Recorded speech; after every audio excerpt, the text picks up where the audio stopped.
Welcome into the Beer Thunder, the only WarThunder channel where we drink the beer and then we play the hardest plane in the game, the Focke-Wulf 190, the Butcher Bird, the endgame plane for all German pilots, the true testament of skill. If you are not playing the 190 and do not understand how to play the 190, you are a big stupid doomgraph because America OP, Germany suffers, blah blah blah blah blah. Welcome to Beer Thunder. This is the second of two 190 videos. I did the first one, and I did the first one about kind of like just showcasing a 1 versus 1 against a Albatross with guns in a P-51D30 to kind of like establish the baseline of kind of what to expect out of the plane, because this game is kind of a it's a freak accident. It is a 6.7 game. I'm in the German 190, and I'm just playing into the 6.7 bracket. Now, playing at the 6.7 tier means that I am playing this plane in a full up tier. It means that the bracket for the day is 5.7 to 6.7, which means I get to experience the full entire gamut of American super props. It means that the highest BR plane in the game right now is the P-51H, and the lower BR is going to be the F4U-4B. Now, on paper, this sounds like it would be much harder than normal, but because the Fw-190 is a plane that is not particularly good at 5.7 to begin with, and the 5.7 American bracket, the 5.7 Ally bracket, is especially stacked as far as capability and plane performance is concerned, it really doesn't change a lot about the way that this plays. Because in my previous video, I did show that the plane could compete against something like a P-51D30, or it can at least compete enough to blur the lines in something like a dogfight where it's not nearly as incapable as people think that it is.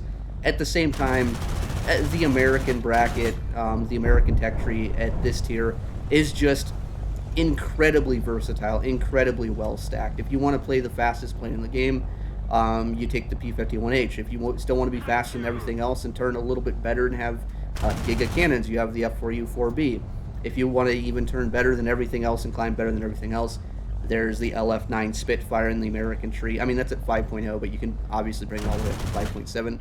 Like, you have so many choices against an Axis bracket, and in this case, I'm going to say the Axis bracket is basically Germany, Italy, and maybe sometimes Japan, because a lot of people that do play Sim do prefer to keep it historical and play Western Allies versus Western Axis, and Western Axis doesn't have the capability as far as the planes are concerned to really match some of these higher performance fighters. You look at the German line, you kind of have two viable fighter lines, and really you only have two viable fighter planes, because the 190s and the 109s they're basically the same plane but modified slightly. Like, a lot of people that will play these higher tiers, they will still bring the 109 F4 all the way up to 5.7, 6.7, because it still has one of the more preferred matchups against a lot of American stuff. Because the K4, yeah, it's faster and it climbs better, but it doesn't climb better by a lot to really make that big of a difference. And the fact that it's heavier means that in a turning fight, it will take you a little bit longer to win. It also means that something like the F4U-4B really just kind of has the ability to hard cancel everything else in the matchmaker as far as Germany's concerned. The K4 has a climb rate advantage over the 4B.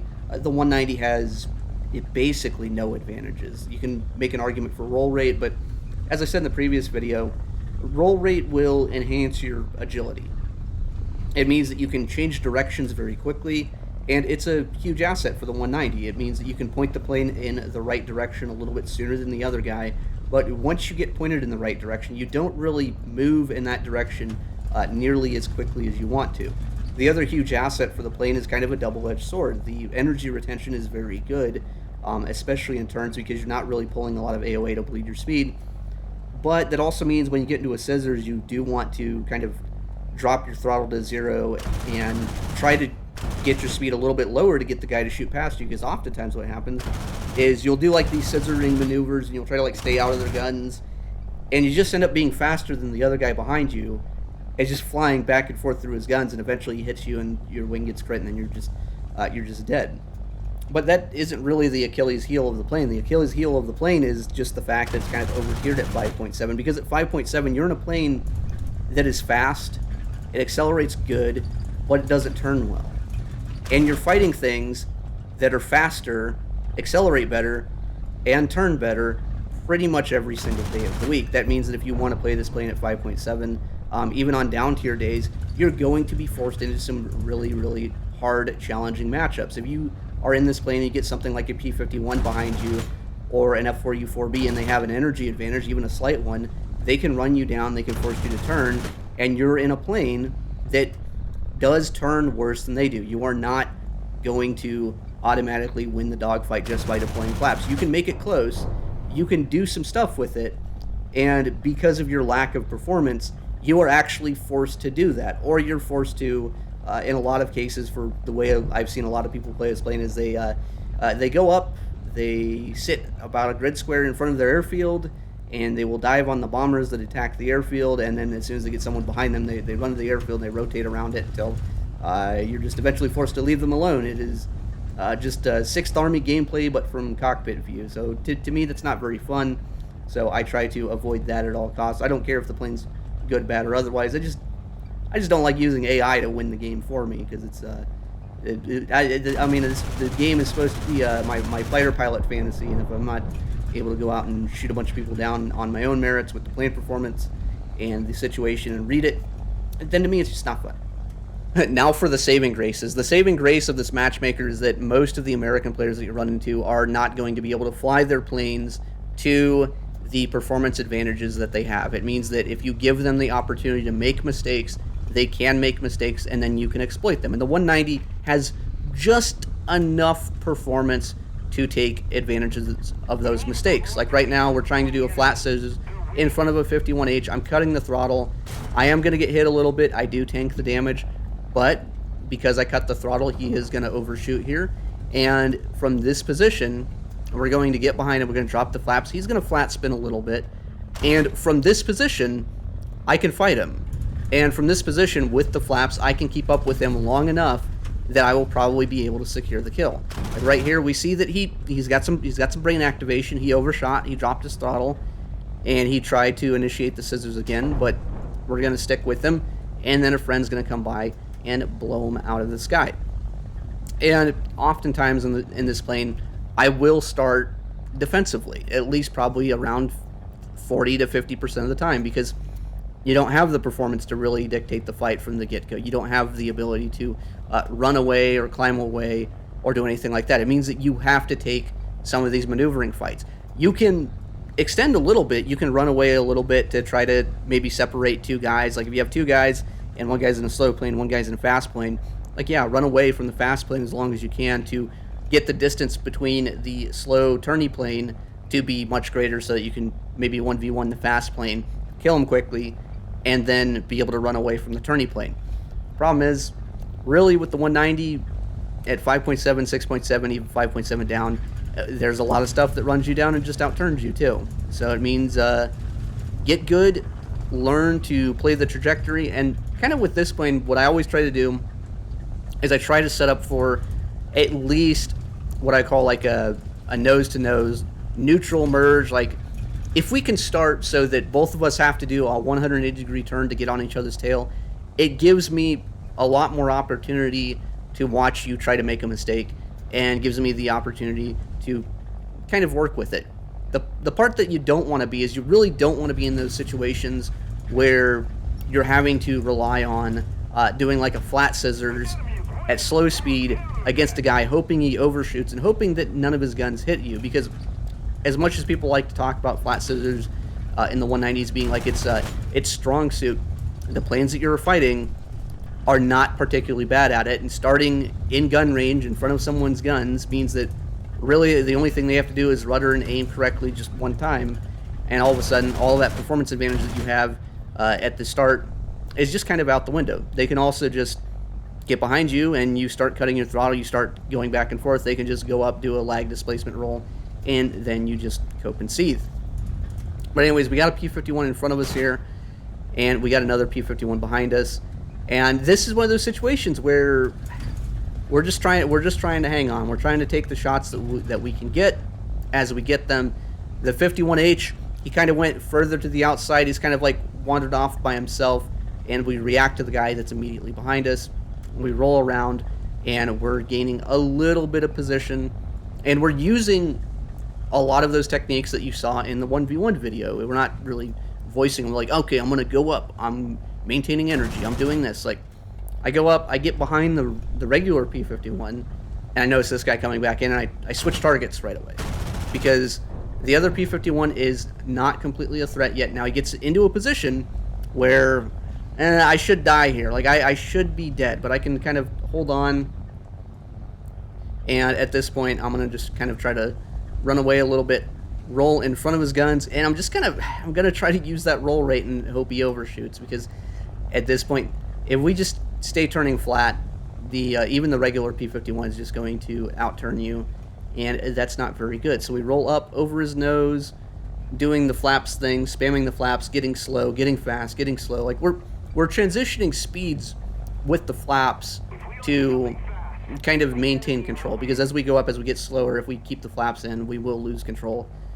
But we do get him to overshoot. We do get a shoot here, and now we're in that good position against the P51 from earlier. We're like, okay, we can fight from here. We have let the danger past us. Now, if this guy's more experienced, if he knows how to aim, yeah, obviously we just die. This is kind of how the game works at a more experienced level for anyone. Like, these shots that we're at right here in these low speed fights, like me going up here, if there's a second guy here and he's reasonably fast, this is a really, really vulnerable position for any plane. This is kind of like when you are playing the random game and you see people going vertical and you're like, okay, I know that's an enemy. Those verticals, those are free kills. Those are free. But we get into a position where we get up above him, and we actually start playing energy on him, and that actually kind of forces him to crash. It doesn't force him to crash. He can just keep turning flat, but he didn't take advantage of kind of like his engine power. He didn't really maintain his energy, where he ended up getting stuck in a flat turn on the deck, and I was able to use my engine power to go up and kind of keep elongating my speed, or increasing my speed and then decreasing it, as opposed to just being stuck in a flat turn on the deck, because that's exactly the place that you don't want to be in this plane. As long as you have some space below you, and as long as you have the ability to dive out, a lot of times you can reset the fight. So if I'm starting at, say, 2,000 meters, 3,000 meters, or whatever, I don't do that just because I want to have an energy advantage. I do that because I want to have space below me, because if I can go into a dogfight and say start to lose, I'm like, okay, I'm in a losing position. I can always dive out, and even if the plane behind me is faster, I can attempt to reset by getting up to like 800 kph, doing a brake turn, and trying to reset, because if he pulls into that and tries to get his guns on me in a deflection shot, that initiates basically a scissors, or it allows like a position that you can initiate a scissors from, or you can watch him try to go back up, and you can follow him back up after that and work from there. That's kind of like the biggest thing, is just like looking for spots where you're like, it's not decisive, but you're like, I can at least work with this. I can at least force him into something that makes him uncomfortable.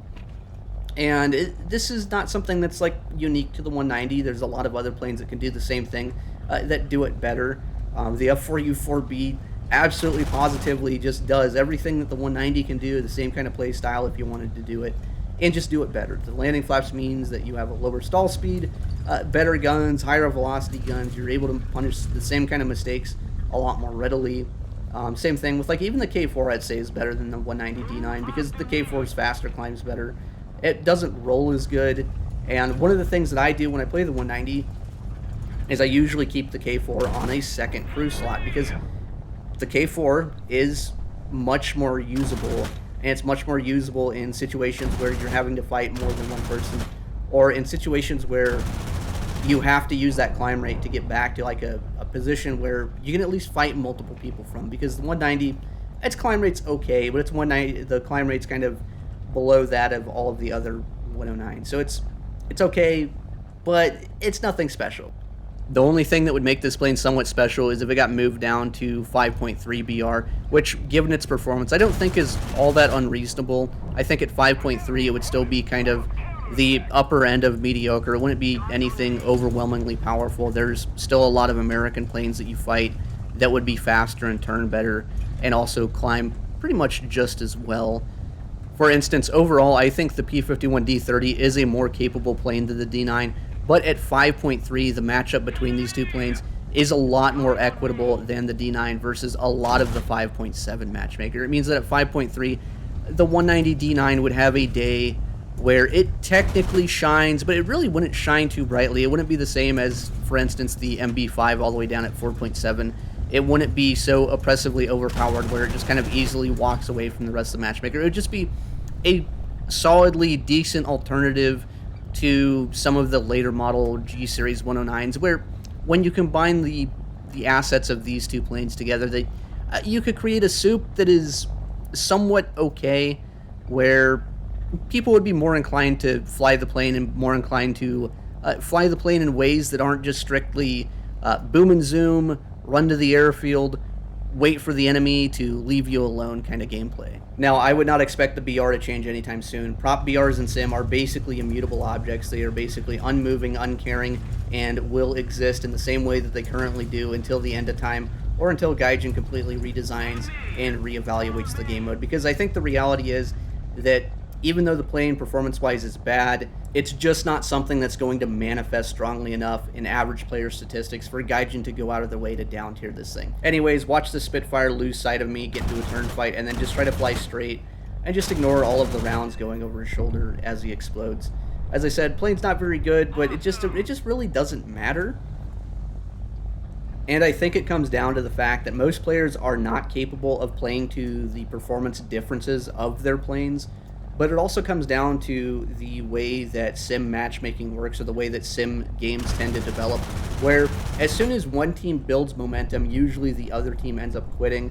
And it means that for something like the 190, for a lot of people that do end up playing 190s, is that as soon as they do run into the one or two guys that can play to the performance differences of the plane, and as soon as they start doing poorly, they can just leave the game and they'll go find a new one, and they'll go find a team that is more complacent, a team that is more willing to be research point pinatas. And this is something that is not unique to the 190. This is something that is overall kind of just endemic to the way that sim exists in general. Basically, people don't like doing badly. People want to be challenged, but they want to have like the illusion of being challenged. They want the challenges where they always come out on top. And speaking of coming out on top, I'm coming out on top with 14 kills and 0 deaths. And this is an exceptional game for the 190 D9. It's also not something that I would consider to be normal or average. And the reason I didn't show this game right away as opposed to the dueling video is because although I want my channel to be a cult of personality about how great and special and awesome I am, I also want it to be useful, and I want it to have some practical benefits. And that's why I showed the dueling thing first, to really set your expectations of where they should be. And your expectations should be that the plane's fun, but it is kind of overall, as a class of planes, mediocre when compared to the competition. Anyways, that's a Beer Thunder. I hope you guys have a good day. See you next time.